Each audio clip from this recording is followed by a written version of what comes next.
Around the nation, PYT Nation, Jeff Waldorf here. Oh, we got a big show today. We've got really important stuff, and I'm in a bit of a mood.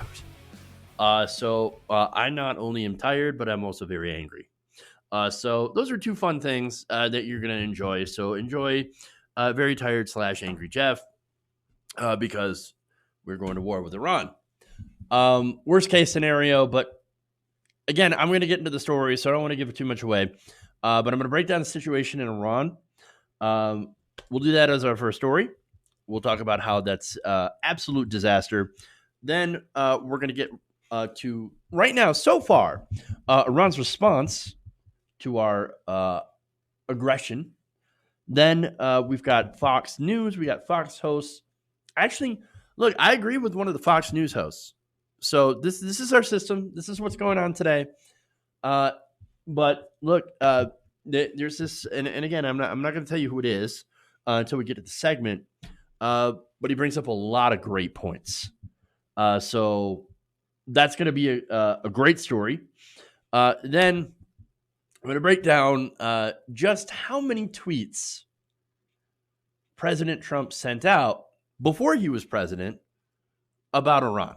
And about how a certain president was going to attack Iran in order to save his poll numbers. I mean, that's amazing. That's an amazing story. So now we also have the return of Affluenza teen, who's no longer, I think, a teen at this point. And then Impossible Whoppers turning men into women.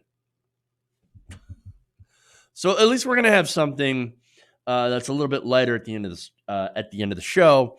But boy, do we have absolute disaster coming today.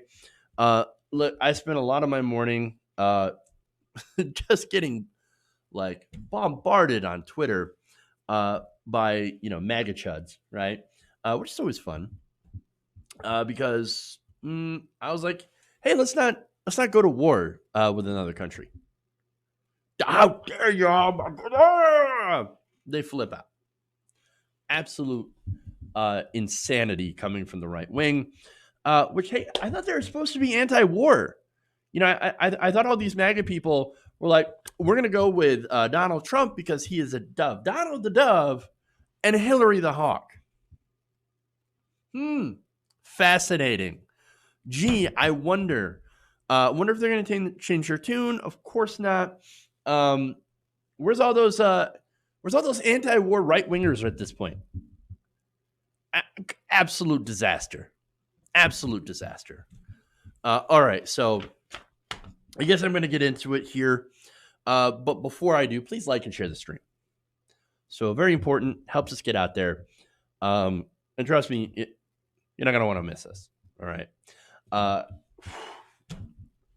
right. Let's do it. All right. Yesterday, the Trump administration took us one step closer to a war with Iran by launching an attack that killed a top Iranian military leader. And so now the strike happened. We find out on orders this morning. We find out this morning from orders from President Donald Trump. So now he did this strike unilaterally. He did not consult Congress. They had no idea. Nancy Pelosi comes out this morning and says, we had no idea that he was going to launch this, this strike, this drone strike, by the way, in Iraq on an Iranian leader, right? So now we will be facing some retaliation for that. I don't know what that looks like. It could be cyber warfare. It could be, more terrorism through some of Iran's proxy groups. Some of their, terrorist groups. We don't know. We don't know what it's going to look like. But already we have sent an additional 3,500 troops to Iraq. And so the escalation, guys, has already begun. So here we go. All right, now let's get into the details of what happened with the strike. So now, according to reports, Donald Trump's decision to kill Soleimani, that is the top military leader, Qassam, Soleimani, as well as 6 others with the drone strike in Baghdad, came after the Pentagon had threatened Iran with preemptive action in response to supposed indications that it was planning attacks on the U.S. Forces in the region. So now, wait, that's one of the excuses they have. Another one is, well, I mean, look, this is in response to the the incident with our embassy. So he attacked our embassy, and so now we got to hit him back. But wait, also we're going to hit him for a different reason because he's planning an attack on us. Well, what is it? Which one is it? Pick one. So they can't even get their story straight, and this is the normal disaster that we see from the Trump administration on foreign policy. So now, so now what's interesting about that, right? About that one excuse, like, we've got to hit them before they hit us, right? Where have we heard that before? Oh, right, Iraq. 2003, right? Leading up to 2003, Iraq's working with Al-Qaeda, it's working with the terrorists, right? They're going to hit America. It's going to be disastrous. They've got weapons of mass destruction, so we must invade them. We must go on the attack. By the way, Nancy Pelosi knew that the weapons of mass destruction, that there was no weapons of mass destruction in Iraq, so maybe we should be questioning her. Right? But no, we got to attack them. We got to do it now. And we got to take out this guy, which, by the way, is was the second most powerful person in Iran. In case you're wondering. This is a guy that was really close to the Ayatollah. Okay? So there is going to be a response. And looking at how important he was, how close he was to the leadership, how much he was revered by the Iranian government, and certain sections of the population, I think it's going to be significant. And I think the government thinks it's going to be significant as well, because they've already said, okay, any personnel in Iraq, get out of there, run for the hills, leave Iraq now, because it's going to get bad. Okay, so now, what about the evidence, right?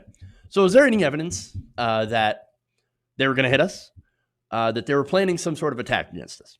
We're going to be shocked to find out that, no, we don't have any evidence, right? In fact, the Pentagon has offered no evidence of an imminent attack. So now Mike Pompeo, he goes on CNN, right? And he said, well, we're not going to be, yes, we're going to get attacked, but I can't actually share any of the evidence with you. Watch. Imminent attack that he was working actively was disrupted. A specific target overseas? I'm not going to say anything more about the nature of the attack, but know that this was not just in Iraq. It was throughout the region. It was using these proxy forces that he has manipulated for so long to bring so much destruction to the Shias and Sunnis, the Muslims throughout the region. This is a man who inflicted enormous harm not only on American lives, but created terribly destructive activities supporting Lebanese Hezbollah, Hamas, the Palestinian Islamic Jihad, all of the bad actors in the Middle East. Qasem Soleimani was at the center of all of it. Was there any imminent threat to the U.S. homeland? These were threats that were located in the region. Threats located in the region. Very, very non-specific threats. So then why should we trust anything that you have to say? Again, going back to the fact that we attacked Iraq on faulty evidence, manufactured evidence that they had weapons of mass destruction, that they were going to attack us, that they were working with Al-Qaeda. Al-Qaeda! Can you believe that? No, nobody believes that. Iraq hated Al-Qaeda. And so, and look, going back to this guy fought against ISIS, right? He was one of the biggest forces that was fighting against ISIS. That doesn't make him a good guy. It doesn't make him an ally or anything like that. But remember, the main reason too, and you'll hear right-wingers go back to this all the time. Well, he killed 600 of our troops. Well, when was that? Was during the Iraq War. That was when we were literally at war with Iraq. And so, yes, we did fight him. We did fight his forces. And yes, it is a war. and casualties will happen. Casualties happen, of course, on both sides. So they're now using that as justification to attack him today and to, more importantly, escalate a war with Iran. That's what's going on today. So, but no threat to the American homeland, which, by the way, if there's a threat to the American homeland, that is the one justification where I'd be like, all right, let's go to war. Let's go to war. If somebody attacks the American homeland, let's go to war. That's fine. But we have our forces. By the way, we have military bases all surrounding Iran. And yet there are people like that. Well, Iran's poking the bear. No, we're literally surrounding Iran. Again, and here's the thing. I don't even like the Iranian government. I hate the mullahs. I hate their fundamentalist government. I wish the people in Iran were actually free, actually had a democracy. You know, like the one that we overthrew back in the 50s. Yeah, I kind of wish they had something like that now. But, you know, we had to get in the way because we wanted their oil. That's the situation. So we have been messing up the Middle East and messing with the Middle East, destabilizing the region for decades. And we're doing it again. And this time, of course, like always, we're doing it for profit. We're doing it for resources. I mean, ridiculous, right? Look, it's always been about the oil. And the neocons and the neoconservatives have been pushing this for years. Mike Pompeo, John Bolton. John Bolton was part of the administration. He's no longer part of the administration. And God, I bet he feels terrible because, like, man, I wanted to be in the administration to do war with Iran. Why does Mike Pompeo get to do that? God damn it. I missed my choice I missed my chance because I had a disagreement with Donald Trump because he's an idiot, because he's a moron. All right, anyway. Now, you also had John McCain, you had Lindsey Graham. Lindsey Graham, by the way, pushing for this war, loves this war. And so, look, that's the situation, okay? Look, we can't do this. We can't go to war. I mean, at this point, I think it's probably inevitable that we end up going to war because now we hit them, they hit us, we hit back. What do you think is going to happen when we strike back against them after they strike back against us, whether it be cyber warfare or using some of their proxies? We've already sent 3,500 extra troops to the area. What do you think is going to happen when we bomb them back? Are they just going to sit around and do anything? Oh, God damn it, the Americans bombed us once. I guess we learned our lesson. No, they're going to hit us back, and then we're going to hit them, and it's going to be an endless cycle of bloodshed, and it's going to lead to a war. And I feel like we're already committed. We're already in there now at this point. Even though it's not official, we're already there. I don't know how to stop this. This is a snowball that's rolling downhill, and it's going to roll over everybody in the area. So congratulations. God damn it. It's just like Iraq, okay? And by the way, look at Iraq and Afghanistan. I know there's right-wingers, we're going to kick their ass. Yeah! America! No. Look at what happened in Iraq and Afghanistan. We lost trillions of dollars. Those are both colossal, epic failures. Complete and utter failures. Now we have an Iraqi government, which, by the way, is much, much closer to Iran. I mean, what the hell? They're an enemy of the United States now, basically. They don't want us in their country anymore. Okay? I mean, for Christ's sake, Muqtada al-Sadr, another guy who fought us in Iraq, is now part of the Iraqi government. Congratulations. How did that democracy go building in Iraq? How'd that nation building go? Trillions of dollars, the thousands of lives, American lives that were lost. Not to mention the million innocent civilian Iraqis that were also killed. That's the legacy of nation building here. For Christ's sakes, congratulations, dude. What a disaster. And now you got like Karl Rove sitting there and going on TV. You got Dick Cheney. You got these assholes going out there, going on TV. These are the same people that engineered the disaster in Iraq and Afghanistan. And now they're talking about, what should we do with Afghanistan? Or I'm sorry, what we should do? What should we do with Iran? Because you messed up royally in Iraq and Afghanistan. You should not be on television at all anymore. Nobody should listen to you. You should not be allowed on TV because of your stupid opinions. I mean, you guys bungled these wars. Bungled it. The biggest blunder in American history. I mean, for God's sakes, dude. And look, what's the cost of the war? What's it going to cost? Iran is 4 times larger than Iraq. You think the Iraq war, the aftermath of the war was bad? Just wait. Just wait until we're ass deep in Iran. And trying to control that country. Absolute disaster. Absolute disaster. And look, here's the other thing, right? George W. Bush rightly gets attacked. I go after George W. Bush. You know why? Because he didn't have a plan. They did not have a plan when they went into Iraq. You think they got a plan now? You think Donald Trump, who has the attention span of a gnat, has any sort of plan if we go to war with Iran? Absolutely not. This guy can't keep his finger off the Twitter machine. An absolute fucking disaster. And I apologize for swearing, but Jesus Christ. No plan whatsoever. Going to be an epic disaster. And again, you've got these so-called anti-war MAGA people. Where are you? Where are you? Yeah, there's a couple of them, right? A couple of them. But you have the establishment media that is cheering this attack on. And you got the MAGA people. And then you got supposed Democrats that are out there. I mean, reinforcing the narrative at the least that, we had to take this guy out. We had to. Justified. Even though Donald Trump should have went with the process. He should have consulted us first. And then we would have given him the rubber stamp to go and attack another country and start a disastrous war. Jesus Christ. By the way, you know the other people that really want war? The hardliners in Iran. Oh, they've been waiting for this moment. See, look at that. The great Satan. They attacked us again. We have no choice. We must go to a holy war. So, congratulations. Congratulations.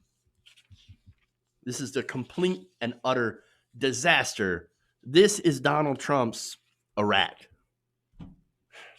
All right.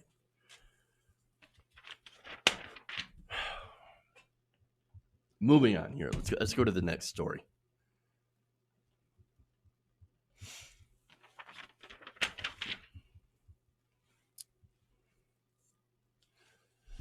Now, following the assassination of Iranian General Qasem Soleimani, Iran has officially responded, not in a military sense, but so far they've put out some statements on social media. So now following the attack, Iranian state TV had ended up cutting scheduled broadcasting to show photos of Soleimani and asked for a call for prayers. Okay, look, understandable. We do the same thing, right? So now this is kind of important. So Soleimani was kind of a big deal when it came to Iran. He was incredibly influential, and he was revered inside of the Iranian government. Yeah, he was very, very close to the Ayatollah Khamenei, and actually held more power than President Rouhani. So that's really important because when you look at how important he was inside of the Iranian government, that kind of shows you what kind of response militarily we are to expect. This is kind of like, for example, Iran droning Mike Pence. Okay, just randomly, Mike Pence goes and visits Mexico, and Iran drops a drone on him. What do you think would happen? Right? Yeah, you're going to go to war. We'd be bombing them yesterday if that happened. Within 5 minutes, we would be launching a war. So look, that's the thing. They will respond, and then we will respond, and then there will be endless conflict where we will continue to attack each other until this blows up into a disastrous war. All right. So now let me go to another statement here. This is Mohammad Javad Zarif. That's Iran's foreign minister. They had a strong condemnation to this. Quote, the U.S.'s act of international terrorism, targeting and assassinating General Soleimani, the most effective fighting force, the most effective force fighting the Daesh, which is their word for ISIS, al-Nusra, another terrorist group, al-Qaeda, another terrorist group, is extremely dangerous and a foolish escalation. So were they fighting ISIS? Yes. They were very effective in fighting ISIS. But of course, that doesn't necessarily make them allies in this fight, but enemy of my enemy, not necessarily my friend, but maybe we shouldn't go and assassinate their leaders. Maybe it'd be a smart idea to not do that. Okay. Especially when there is no evidence that they're going to attack us. I know what Mike Pompeo is saying, but there's actually no evidence. And the fact that the Pentagon has lied to us before, our intelligence agencies have lied to us before in Iraq, why should we believe anything that they say without hard evidence? Everybody remember weapons of mass destruction? Yeah, of course. We should remember. But conveniently, everybody in the establishment media, everybody in the Trump administration, everybody's cheering on this war. These right-wingers who are now supposed to be against the wars in Iraq and supposed to be against all the wars because, Donald Trump's the anti-war president, right? But apparently not. They have conveniently forgotten about all the lies. These are the same people that say the FBI is the deep state. What's wrong? What's the matter? Oh, now it's the deep state. Now you believe them? Now you believe them. Oh, okay. I see what's going on.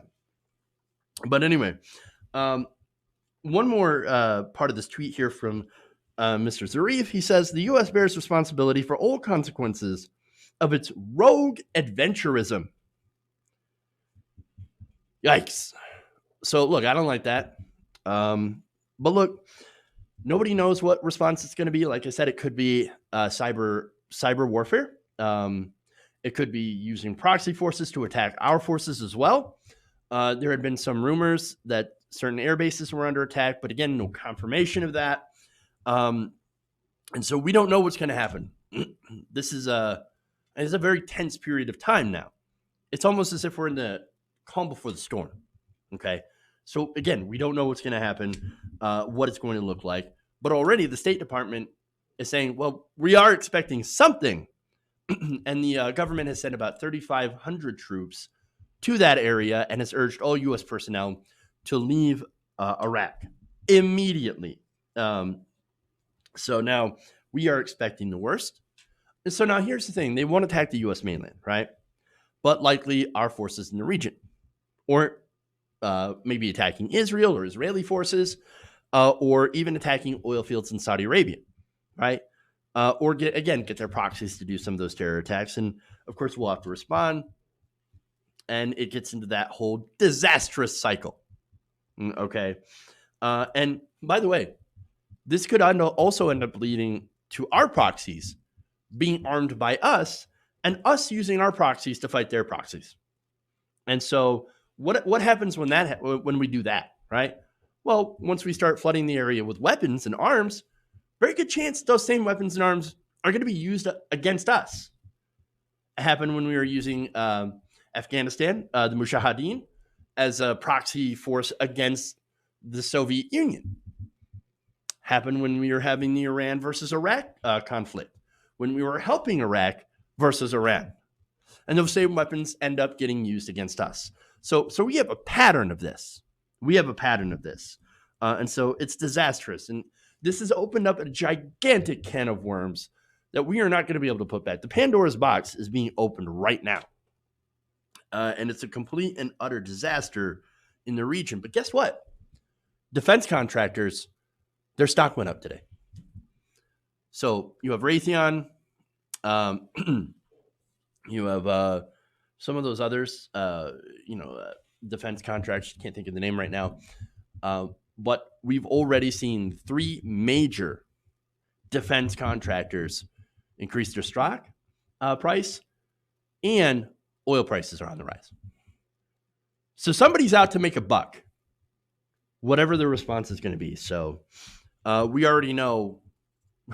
Look, I should say we don't already know for 100% certain, But I have this feeling that it's going to get worse, that it's going to escalate further, because it seems to be that's exactly what the military-industrial complex and the neocons in the government and the defense contractors want.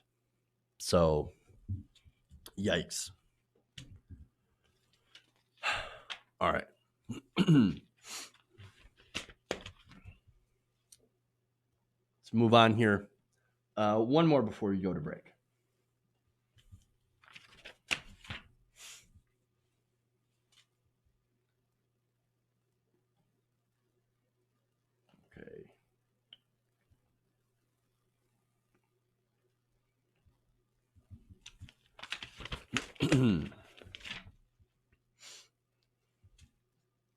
Yeah, they've been excellent.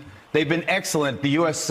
intelligence has been excellent since 2003 when we invaded Iraq, disrupted the entire region for no real reason. Don't for a minute start cheering this on. What you have done, what we have done, we have unleashed. I will cheer it on. We have, all right, well, you like Lindsey Graham, have never met a war you didn't like.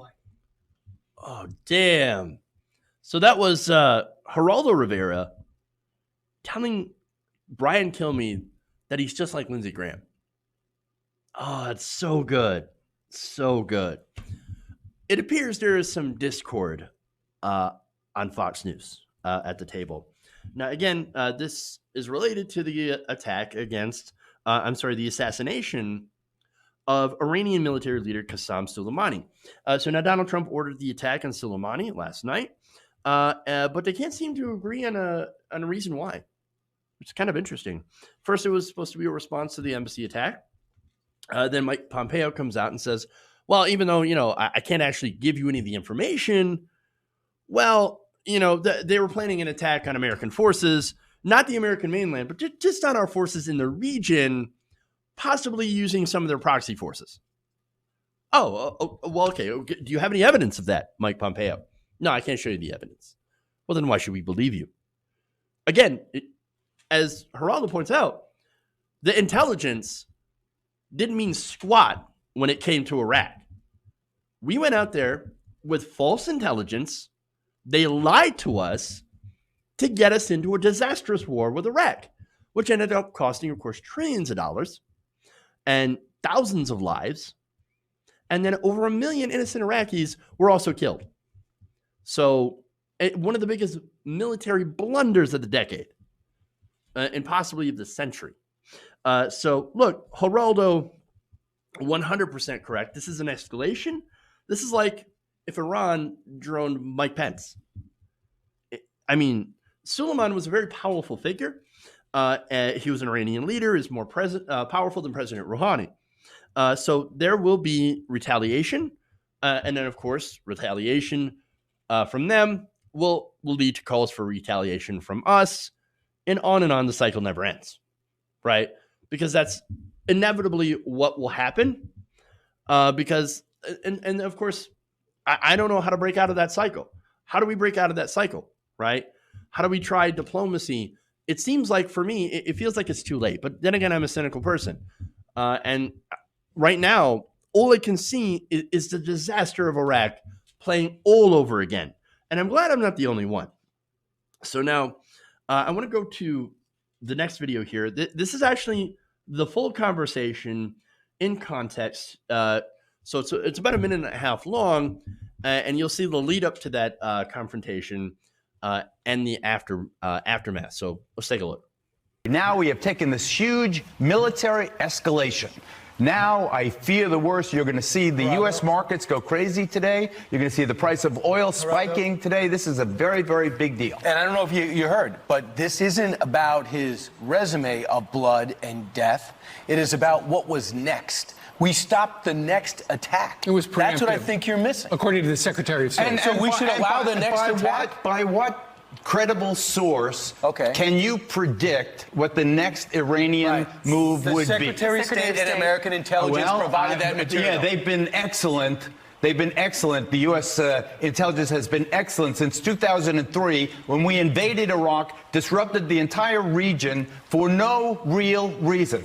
Don't for a minute start cheering this on. What you have done, what we have done, what we have unleashed. I will cheer it on. We have, all right, well, you, I am like elated. Lindsey Graham, I'm have never elated. met a war you didn't like. That is not true, and don't even say that. If President Trump wanted de-escalation. We should just let him kill us for another 15 years. If President Trump wanted de-escalation and to bring our troops home, what this was a reaction to. What about the 700 Americans that are dead? Should they not be happy? You know, because of him? What about the tens of thousands of Iraqis who have died since 2003? You have to start seeing things. What the hell are we doing in Baghdad in the first place? So why are we there? Why aren't these forces You're blaming home? President Bush for the maniacal. I am blaming President. Oh my God! Again, everything he said there, 100% correct, and that is a difficult admission, right? But Geraldo, there's a lot that I disagree with him on, but every once in a while, guy comes out and actually speaks truth. And so I give him a lot of credit. He's fighting against this. And he's saying, what are we even doing there? What are we doing in Iraq? What are we doing in Iraq? I mean, look, war's been over for quite a long time. What are we still doing there? Why do we have 16,000 personnel still stationed in Iraq? Why? What's the point? They're supposed to have a democracy now. So, and their leaders are saying, we don't need you anymore. Get out. Well, why don't we get out? Now, and here's the thing. We're still also stuck in Afghanistan. Why? Get out. I'm not saying pull out immediately right now. What I'm saying is let's get a plan and get out. We do not need to be there because the longer we are there, the more we are a target because we are an invader. We are the invaders. And I know we our forces get attacked and we're like, oh my God, why are they attacking us? Because we're not supposed to be there. Get out. God damn it. Look, anybody who doesn't see, going back to Iran, anybody who does not see the parallels to Iraq is not paying attention. Again, Geraldo brings up a great point where he says, oh, look, oil's going to go up, right? That's exactly what happened. The markets are going to go crazy. Again, you had Boeing, Raytheon. You had the three biggest defense contractors have a giant increase in their stock price. That's the whole purpose. That's the reason that we're still in Iraq. That's the reason that we're still in the Middle East, because it's all about money. It's all about the oil. And these neocons, and by the way, Brian Kilmeade should be ashamed of himself. He's like, well, I cheered all this on.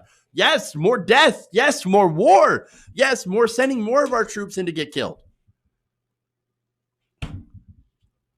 There are words that I want to say about Brian Kilmeade that I can't do it. But look, the neocons, they have been salivating for a new war in the Middle East. And the first step of that, of course, was ripping up the Iran deal. So we then, of course, ripped up that deal and then pointed to Iran and said, how dare you violate the deal? But wait, that was after we backed out of the deal. How could we go and say, well, Iran, look at how you're violating the deal. We violated the deal first by pulling out of it. And so what do you want them to do? We already put the sanctions back into place. We restricted them from selling oil. We restricted other countries from doing business with Iran. Also, we said you cannot ship out your nuclear material, right? Now, they're not supposed to have a stockpile of nuclear material. And yet, we still, the deal allowed them to generate a very small amount of very lowly refined uranium, right? And then they're not supposed to have over a certain percentage of it. Well, their nuclear power program generates a little bit of that material, and then they can't ship it out. We say you can't ship it out, so it stockpiles, and then they violate the deal. And we say, how dare you for violating the deal? For Christ's sakes. What are they supposed to do? And again, the government's claiming, without evidence so far, and we cannot trust the evidence coming out of the Pentagon because they have lied to us before when it comes to the war in Iraq and the weapons of mass destruction, that Iran wanted to attack us. Well, again, I don't trust it. And I know this embassy was attacked by militants. We hit those militants back. But guess what? That wouldn't happen if we weren't already still there. But now the neocons have a perfect excuse to attack Iran and escalate the wars that they say have so desperately wanted to escalate. And I don't even like Iran. I don't like the government of Iran. I don't like the Ayatollahs. I wish they were a democracy. But look, I didn't even know who Soleimani was before the last couple of days. And so I don't think Iran is a good guy. But we are certainly not the good guy either. There are no good guys here unless you count the civilians that are trapped in the middle. And the soldiers that, of course, take the orders from the generals.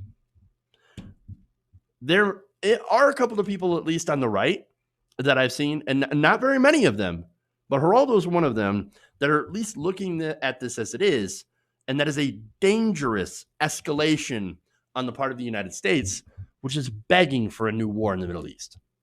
Don't let them have it. We can't let them have it. All right. I'm going to take a break. Take a breath. We'll come back. We got more. We got some Trump tweets, and then we'll go to some other stories. So stay right here. Read some super chats. At least I've got one. Please send those super chats as well. That helps from the show. And I'll give a shout out to, of course, patrons and channel members right when we get back from the break. Stay right here around the nation.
Welcome back to the show. Around the Nation right here at TWT Nation. Jeff Waldorf here with you. All right, so first we'll start out with some super chats and member comments from the chat.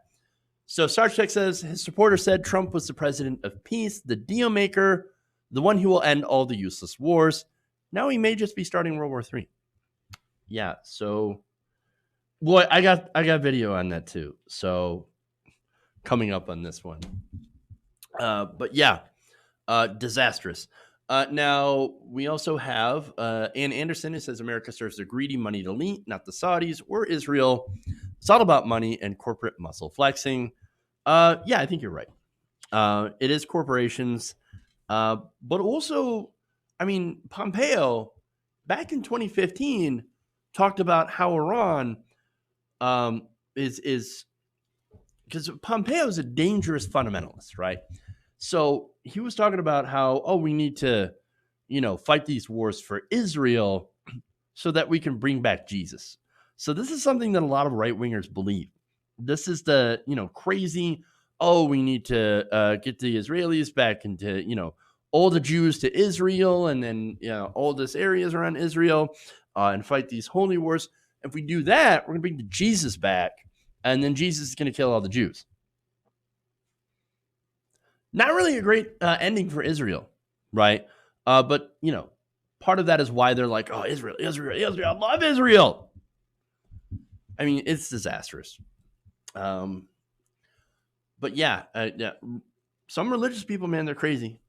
Now, a couple more. The Sweet Girl 79 says, wow, Geraldo has some balls. Every once in a while,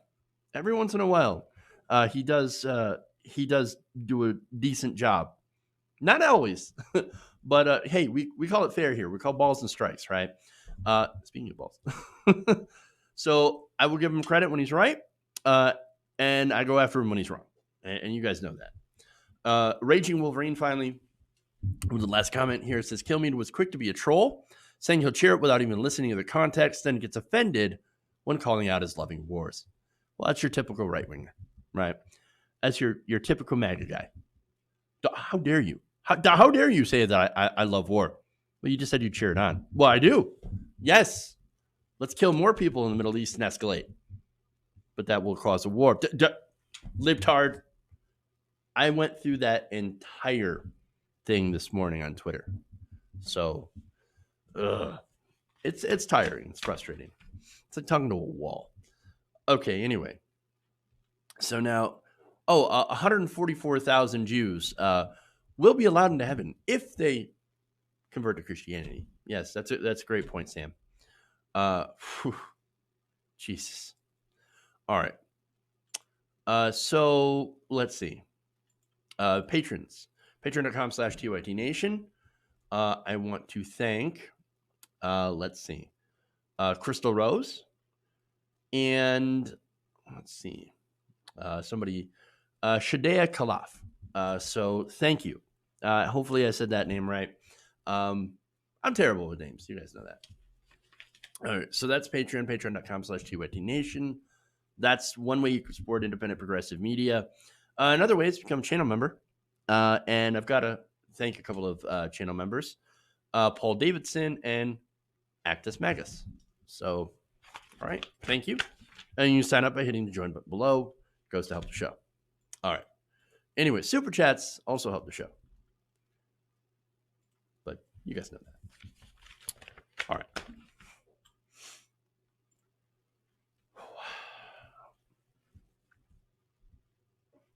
So I'm just getting the chat to load back up here.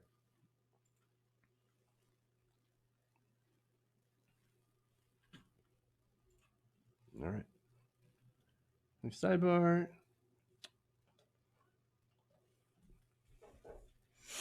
All right. We have a new saying in the age of Donald Trump. There's always a tweet. I'm, of course, referring to a bevy of Trump's tweets that claimed that Obama was going to bomb Iran in order to win the 2012 election. You guys remember that? So now, after a U.S. airstrike, drone strike, killed Iran's top general, Qasem Soleimani, a lot of Twitter users went and dug up some of these old tweets. So now this was an assassination that was directed by President Donald Trump personally, conducted without congressional authority, by the way, during an election year and during impeachment and while Trump has terrible polling numbers. You can see where I'm going on this, right? So now people pointed out there's a little bit of hypocrisy, at Trump, because back in 2011, 2012, in the lead up to the election, Trump had repeatedly claimed Obama was about to go to war with Iran in order to win re-election. In fact, there's even video before I get to the tweets, and let's show you that. Our president will start a war with Iran because he has absolutely no ability to negotiate. He's weak and he's ineffective. So the only way he figures that he's going to get reelected, and as sure as you're sitting there, is to start a war with Iran. Now, I'm more militant and more militaristic than the president. I believe in strength.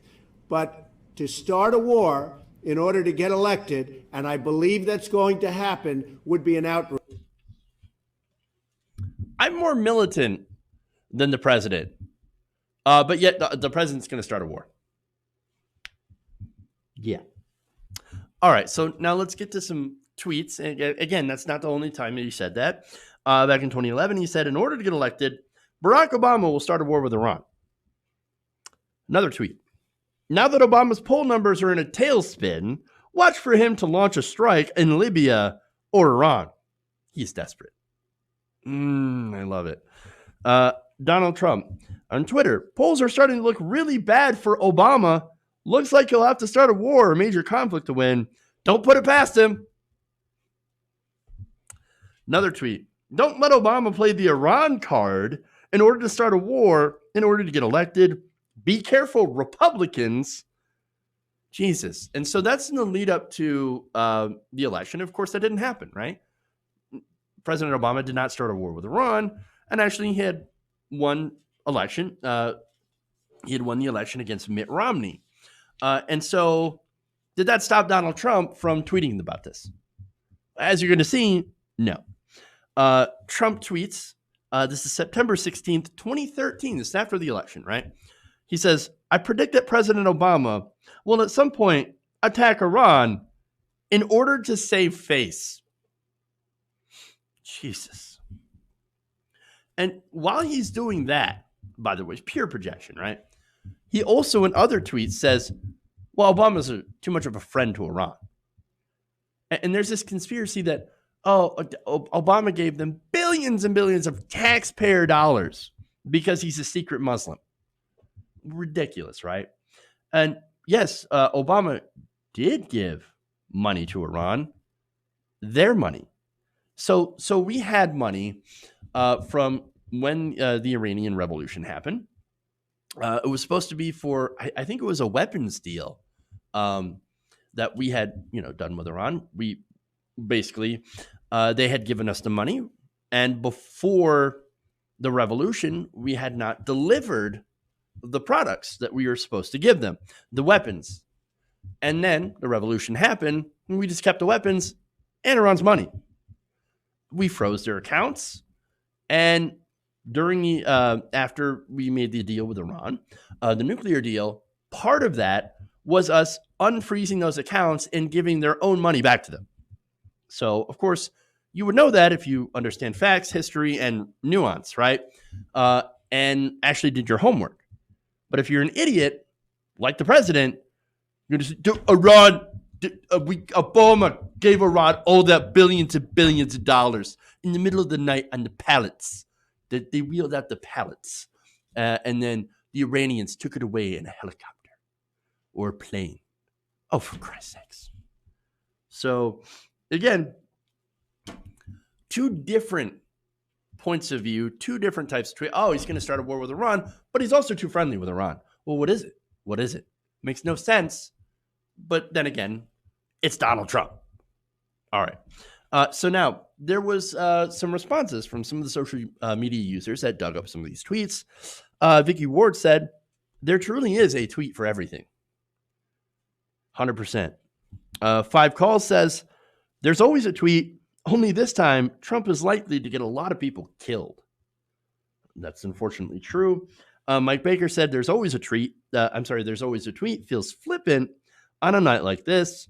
But given the president's mindset in this old tweet, it's hard not to wonder about his mindset in carrying out a drone strike to kill an Iranian general 48 hours into the 2020 election year.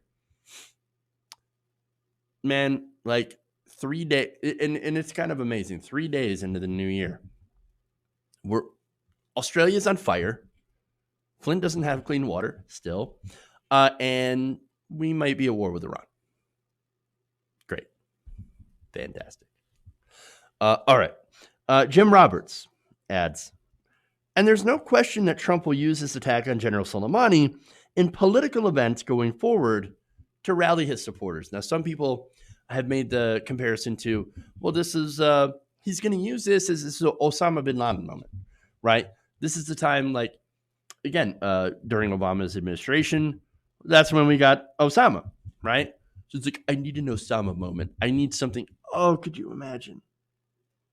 Just the depravity of a person who would go and launch an attack that could lead us into a war in order to boost his approval rating, his poll numbers, which is exactly what he accused President Obama of doing.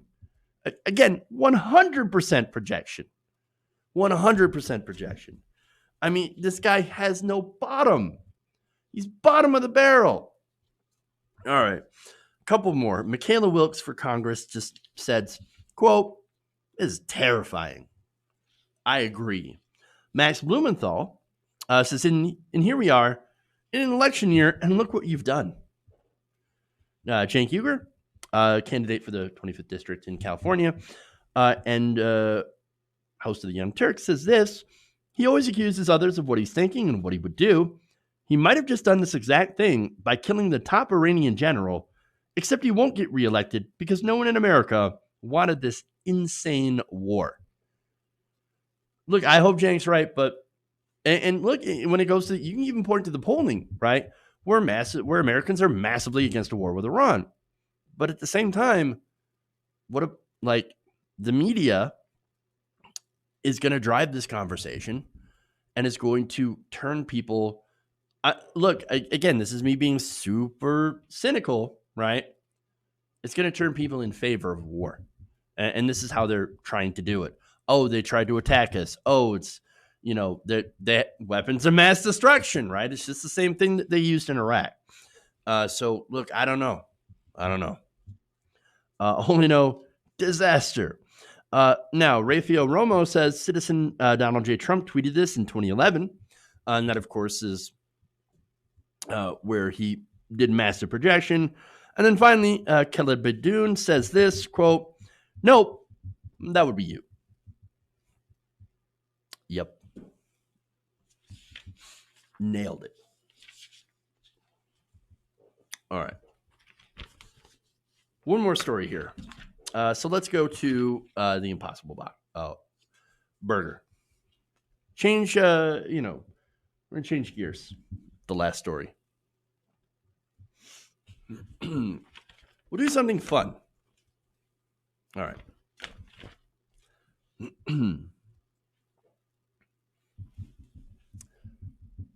MAGA fans are spreading a new conspiracy theory that eating the Impossible Burger will turn you into a girl. Look, I don't even know what to say about it. But okay, let's continue. So now there's this conspiracy that has been making the rounds on right-wing media. And it actually started because of an article written by a man named James Stengel. So now James Stengel is a veterinarian in South Dakota. And he had written this article and had it printed in the Tri-State Livestock News. I know we're going like real super sophisticated big news outlets here, right? So now I'll note that since it's the Tri-State Livestock News, that they're not exactly going to be in favor of plant-based meat substitutes, since, of course, they're supposed to cover livestock-related news. But anyway, okay, so let's get to an excerpt here that is relevant to this. Now, Stengel wrote, quote, "An Impossible Whopper has 18 million times as much estrogen as a regular Whopper. So, of course, he's trying to say that as soon as you bite into one, your penis is going to fall off and you're going to grow a pair of boobs. That's literally what they're saying. Boobs, right? Oh, you're gonna get man boobs from it. Well, actually, no. You're going to turn into a woman and grow breasts. This is the insanity, right? And by the way, the Tri-State Livestock News was like, yeah, oh yeah. Oh, well, don't definitely print your article, man. Yeah, this super, super scientific. Oh. So now there is science involved here, but of course they get the science wrong naturally. So now the Impossible Burger is made partly of soy, right? Now, soy contains high concentrations of something called an isoflavone. Now, isoflavones belong to a class of compounds known as a phytoestrogen. Oh, it's got estrogen in the name. It must be. And it must be if you bite into it, you turn into a girl.